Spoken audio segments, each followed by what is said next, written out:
Bismillahirrahmanirrahim. Alhamdulillahirrahmanirrahim.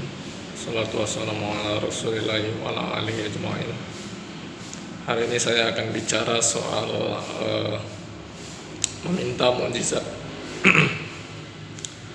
Jadi banyak orang-orang yang saya lihat di sosial media meminta bukti kebenaran, apakah benar para pemimpi itu memimpikan seperti yang mereka ceritakan.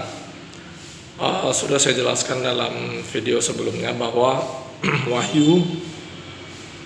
wahyu adalah sebentuk komunikasi yang tidak bisa dipahami oleh selain dari mereka yang berkomunikasi. Mirip seperti bisikan, mirip seperti isyarat. Misalkan ketika datang tamu lalu saya mengadipkan sebelah mata kepada istri saya, maka istri saya langsung paham itu maksudnya untuk mengambilkan air. Tapi walaupun orang lain melihat kedipan mata saya, mungkin mereka tidak memahami maksud dari bentuk komunikasi saya tersebut. Nah, jadi bisa dibilang dalam hal ini secara bahasa, kedipan mata saya itu adalah wahyu. Nah, jadi mimpi pun salah satu bentuk wahyu yang disampaikan kepada para nabinya, para mubasyirohnya. Sehingga ini nggak bisa dipahami sama sekali, nggak bisa didengarkan, nggak bisa dibuktikan kecuali oleh orang-orang yang diizinkan Allah untuk melihat dan hadir di saat Allah menyampaikan itu kepada utusan-utusannya, baik dari kalangan malaikat maupun manusia. Jadi kita tidak bisa punya bukti apapun kecuali memang diizinkan oleh Allah.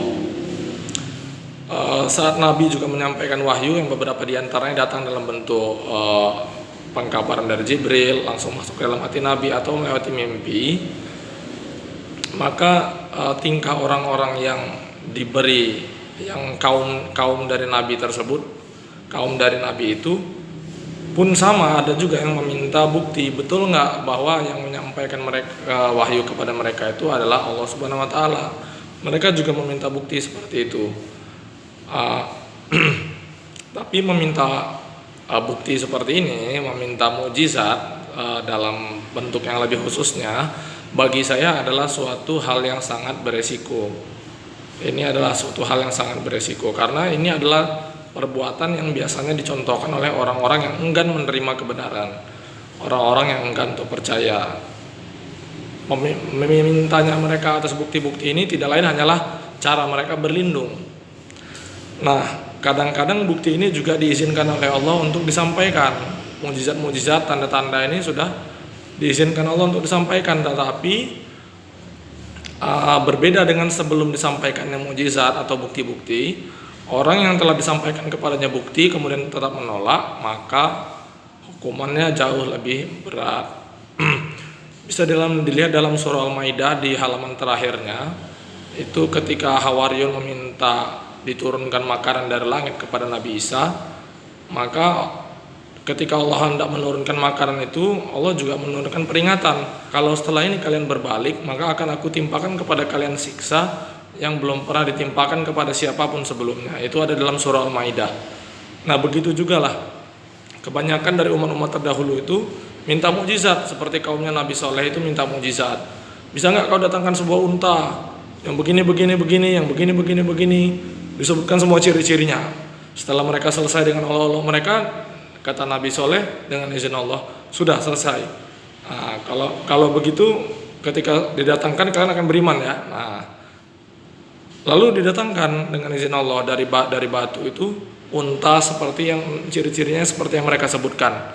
Nah, maka setelah ada yang mukjizat ini, lalu ketika mereka tetap nggak percaya, maka yang datang adalah azab, yang datang adalah kemarahan Allah.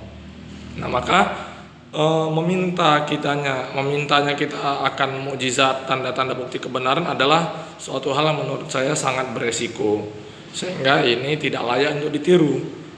Jadi bagaimana kita hendak percaya? Nah, sebaik-baik di antara umat Nabi ini yang percaya adalah Abu Bakar As-Siddiq.